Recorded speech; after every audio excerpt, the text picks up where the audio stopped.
to Tennis Takeaways.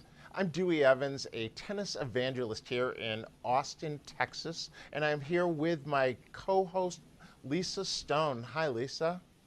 Good morning, Dewey. I'm Lisa Stone, creator of Parenting Aces, a program for tennis parents who are just trying to figure out this whole junior and college tennis journey.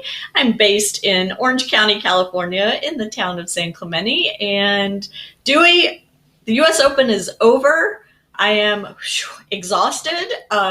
It was my first major being on the left coast. And I have to say, watching tennis when it comes on starting at 8 a.m. is awesome. I have really enjoyed that.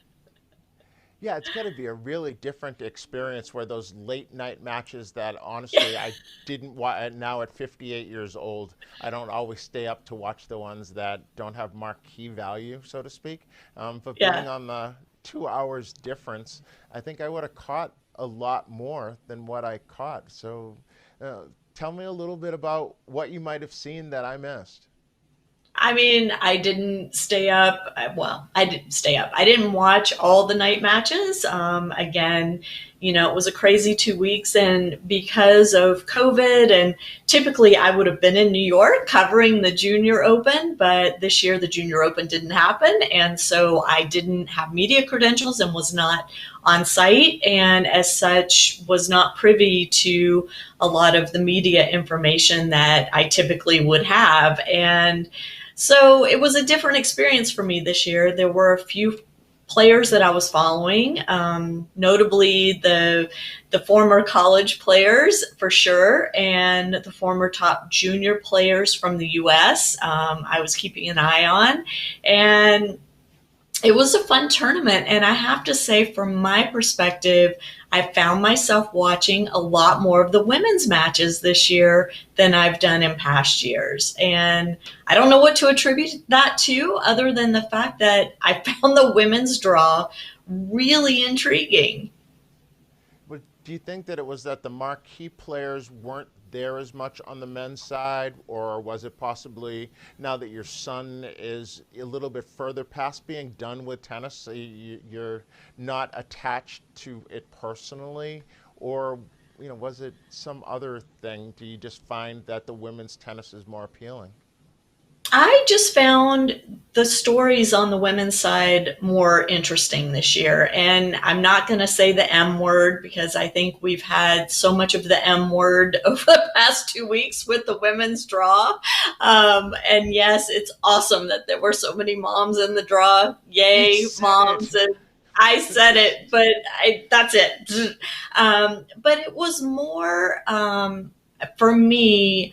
I am intrigued by Naomi Osaka, and I have been intrigued by her for a while, but during the Western and Southern, when she decided to take a stand and join with her fellow athletes across the various sports and say, "Hey, I'm going to take a day away from my sport to bring more awareness, to honor people we have lost due to the different injustices happening in our country right now." She plays under the Japanese flag, but that was a step that an American athlete took, in my opinion. And we know she grew up in Florida. She's now living in LA. And yes, she plays for Japan, but Naomi Osaka identifies very strongly with what's going on in the US right now in terms of racial injustice, in terms of, everything happening around COVID. She's a young woman who has her finger on the pulse and seems to be very driven by this notion of making the world a better place for everyone. And I love that about her. So I was very intrigued with her.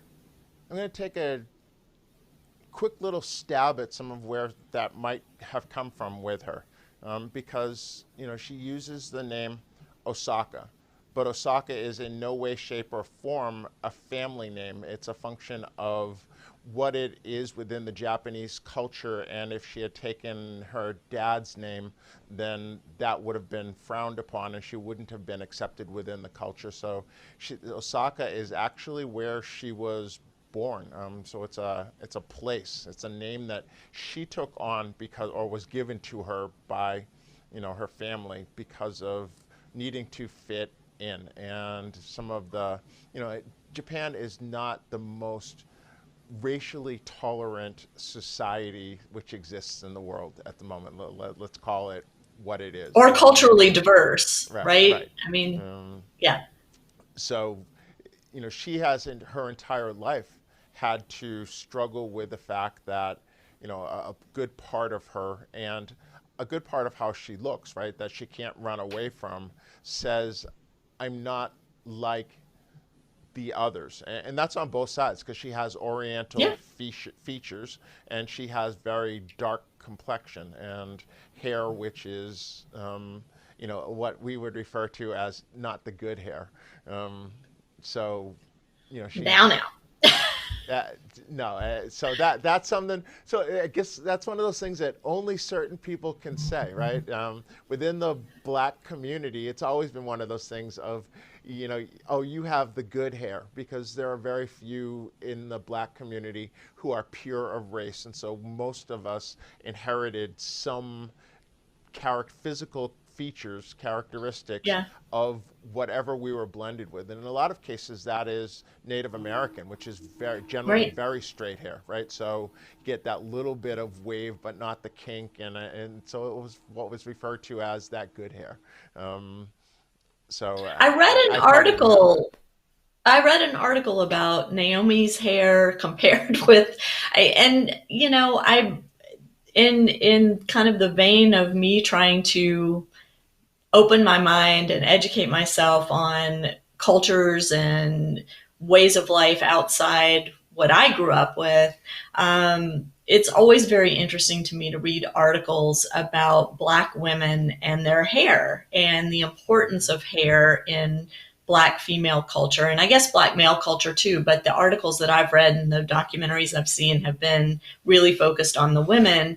And I mean, just this last week, there was an article, I forget where I read it, about why Naomi is appealing to Black culture so much and how much of that has to do with the way she wears her hair when she's in public and competing. And that was, another learning point for me. So, I think that all kind of feeds into my intrigue with her. Is I feel like she's teaching me personally a lot about Black culture, about Black athlete culture, about her age group and that culture, which kind of leads into what Yeah, we but were so all gonna. of this, not like all of this was without controversy, Right, because after winning the until trophy, everything was good. And yeah, I didn't even see this till a couple of days later because I don't spend as much time following pop culture. But right, her significant other, I guess she refers to it as her boyfriend, yeah. and she took a They picture just on bought a center house court. together.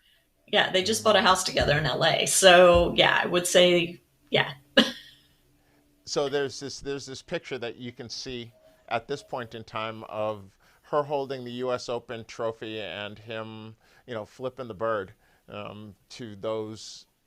And apparently there was no one else there. This was after all the ceremony things had all been broken down, and right. they were taking the opportunity to be out on the court and to do some things.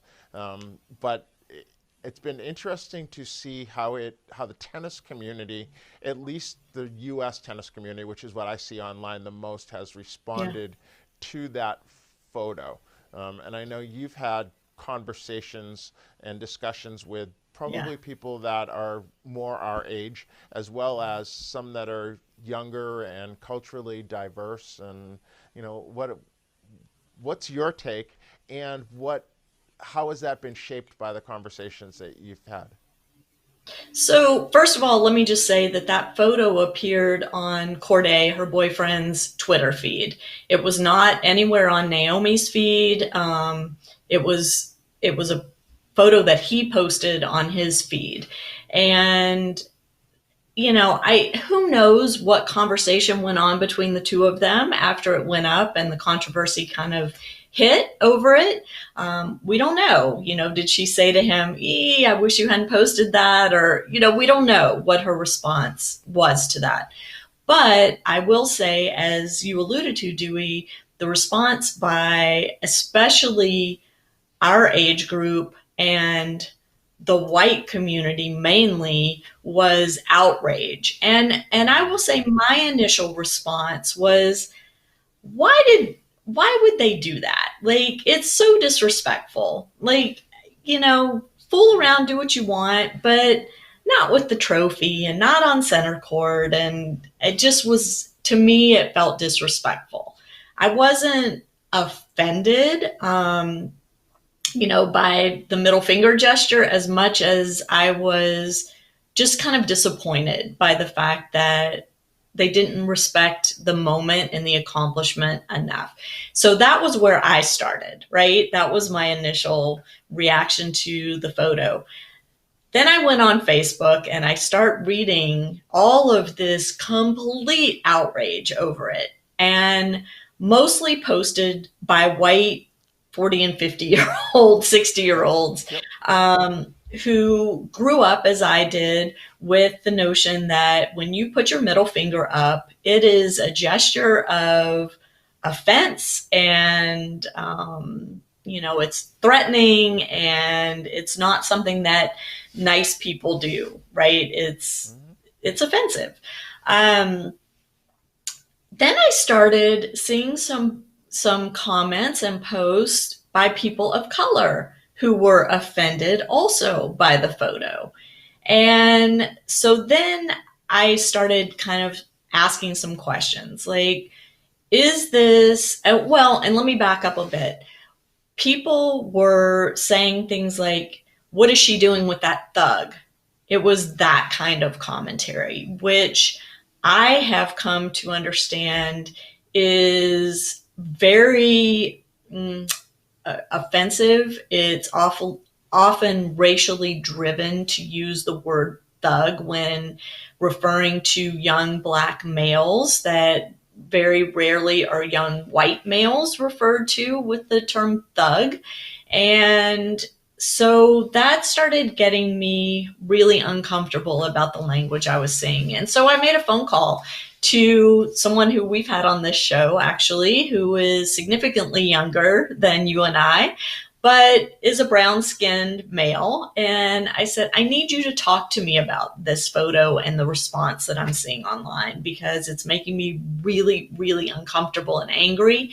I have stopped engaging in those conversations on Facebook, but what he explained to me was the middle finger sideways is not what you and I grew up with as shooting somebody the bird. It doesn't have the same meaning and significance in the younger generation as it does in our generation. And it was just them goofing around. It probably, and this is all a guess because I haven't interviewed Corday, and nobody I've read commenting on this has interviewed him, so we don't know really what he intended. But mostly it was, he was excited. His girlfriend just won this huge event. He's never really been around the tennis world so much. So, he wasn't doing it to be offensive. It was more like, this is a pose and it's kind of cool and I'm going to stick it on my Twitter feed. I don't know. What's your take, Dewey? I've I've been counter to a lot of the tennis community for most of my life. I've spent, and Yes. sometimes in a good way, sometimes in a bad way. But I'm somebody who has looked at all of the coaches around me, and I've been in the junior tennis world more than anything else. And then coaches, Right. I consistently hear them say, this new generation, and look what's going on, and they're going to hell in a handbasket. And when I never did. And I was different because when I was that age, I did everything you will see and more. I was not anybody who should have been a role model or that I look at. But it was youthful exuberance. It was living life to the fullest. It was about, I don't really care what other people think. And I know now, as a 58-year-old, I wouldn't do any of that. I probably wouldn't have done any of it at 30 years old when I decided that I was moving from home 1,200 miles away because I wanted to be a role model. I recognized that the things I had done through my late teen years and my 20s were not the kinds of things that were going to endear me to people's parents.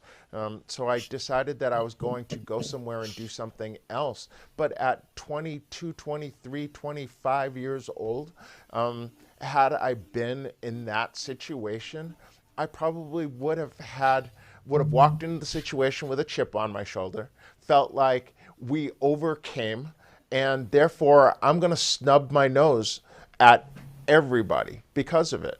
And that would have just been being expressive, and it wouldn't have been something that I probably would have looked back on and said anything other than, wow, look who I was. Like, I was a jerk when I was younger.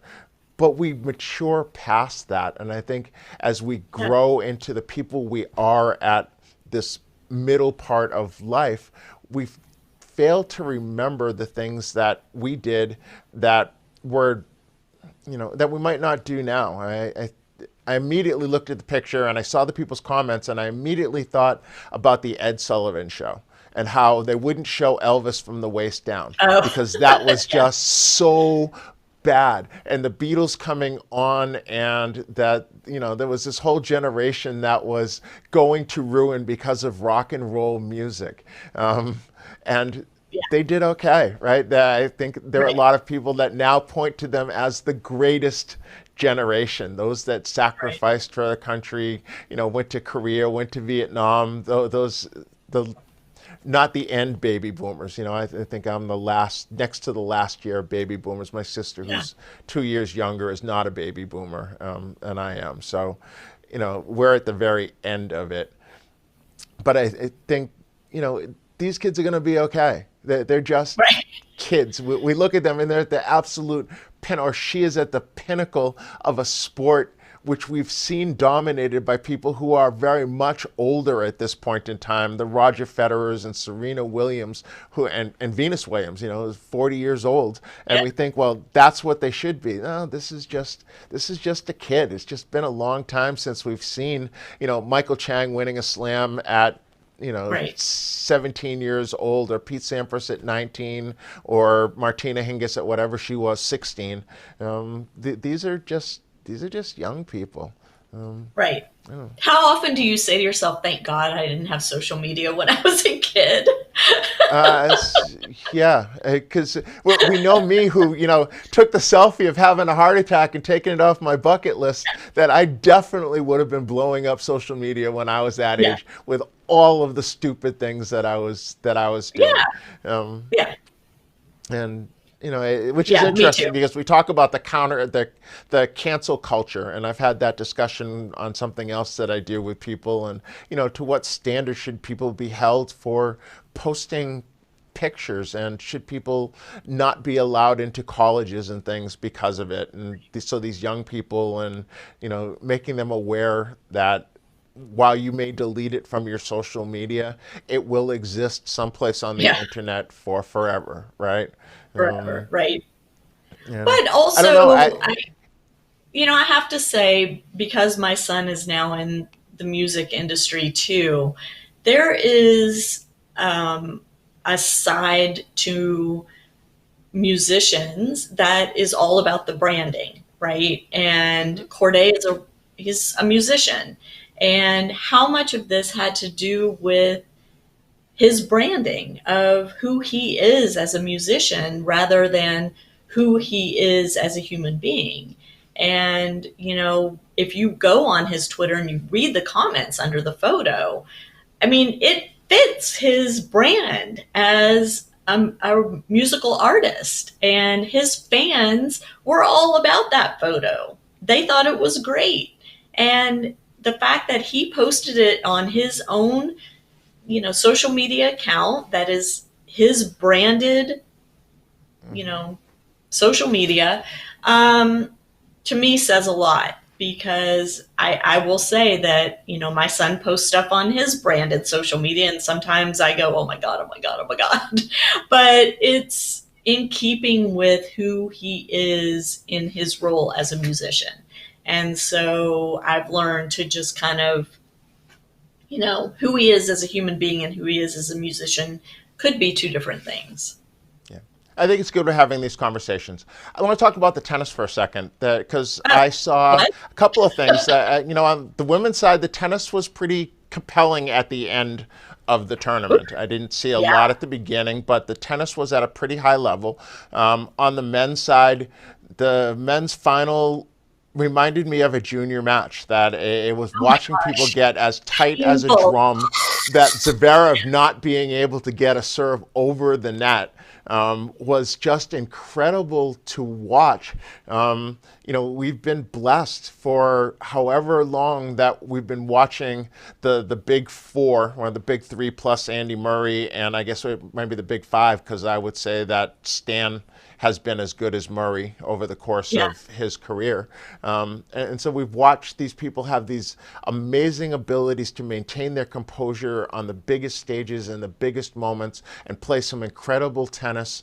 But what I think we witnessed in the men's final is what most of us have all experienced, of taking peek at the finish line and not being able to compete, that choking away leads and feeling like, oh no, this is never going to be the same.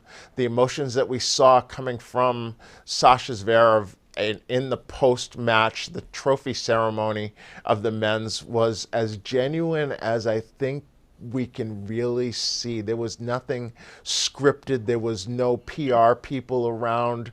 There was him being really sad because he felt like he was all by himself, and his parents had contracted COVID and they couldn't be there, and that he had let them down in some way. And I think that we had a wide world of sports moment, right? That we're old enough And that we we have to watched. remember, he's 23 years old, right? He's Yeah. a kid.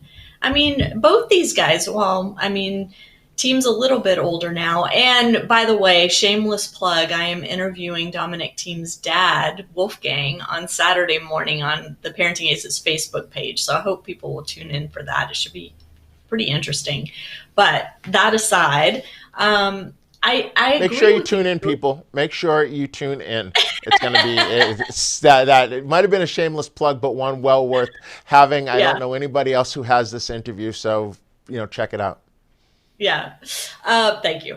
But getting back to these two guys, I agree with you. I think it was such a picture of the human level of the sport, and how even two guys at the highest level still, that emotion comes in, that stress comes in, seeing the finish line, trying so hard to get there, understanding the opportunity with Federer, Nadal not in the tournament, Djokovic being booted out of the tournament, and one of them has this opportunity, and who's going to be able to hang on long enough to grab, the trophy at the end.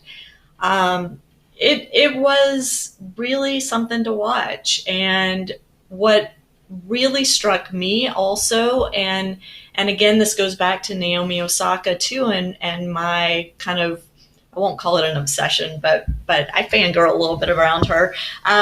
It's this whole notion of compassion for your opponent, and the fact that these two guys at the end of the match did their bro handshake and hugged, and were each so complimentary of the other and of the other's whole team, which I thought was really cool. And I say that about Osaka too, because I just remembering her match with Coco last summer, and how she comforted Coco at the end of that match when Coco was so upset for not showing her best maybe. And I think this is something, hopefully, that we're going to continue to see in our sport, is this camaraderie and this compassion and respect for the opponent. And I love seeing that. And it's something that has been missing in the junior tennis world for a long time too.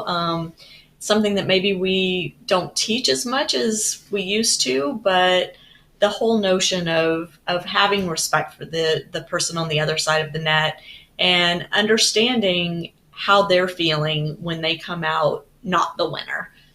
Yeah, well, and So I would say also the authenticity. The handlers have for a long time scripted how people are supposed to respond and not to say anything that is politically incorrect.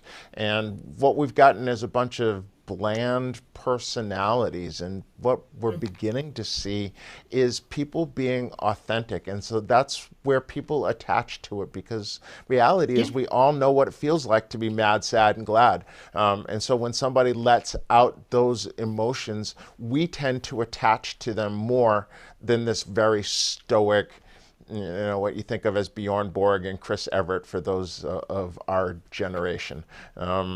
There's not a lot of passion there. We tend to remember the Jimmy Connors and Aaliyah Nastasis and John McEnroes of the world who jump out there and let it all hang out and be those people, the Andre Agassi and the flair and the bandana and the denim shorts and all of yeah, those types of things. Those are the things that we remember and that draw people to our sport. right. And I like the fact that we saw some more genuine authenticity coming from players. And I guess that even includes what the photo of Naomi Osaka and her boyfriend. I'm not a huge fan of the photo or what he did. So, while you've used his name, I choose not to. But if people want to go find him out, that it's out there. It's pretty easy to figure out who he is. And if you want to follow him, that's great. Because that's truly, if that's the brand and that's the people that he wants to follow him, he deserves to make a living too. So, follow him. Yeah, there you go. I think we All chewed right. up our time. Um, Don't we always? wow. Can I just give a shout out to producer Kim for our new graphic this week, and to you, Dewey, for the inspiration behind it. So thank y'all for that, and hopefully you viewers enjoy seeing our stuff, listening to our stuff, and hopefully you'll like the new graphic. We'd love to hear from you. If you have comments, if you have ideas for future shows, if there are guests you'd like to see, topics you'd like us to address, please reach out to us. You can always email me, Lisa at parentingaces.com, or Dewey at deweyevans@gmail.com. We're here for you. The show is for y'all. We're not doing it for us. We want to put this information out to help all of you do a better job in your role, whether it's as coach, as parent, as player, as fan. We're just here to provide the information for you. Dewey, it's been a pleasure. You look great. This It's, post heart attack stuff is agreeing with you, whatever that is. So I don't know what you're doing, but keep doing it. I was thinking about it, and the second of next month will be 6 months, half a year since I had the heart Wow. attack. Um, this is something that gets me up and gets me to look forward to what's coming ahead. I appreciate you. I appreciate everyone who took time out of your day to watch this episode, and we look forward to seeing you in the next one. See you soon.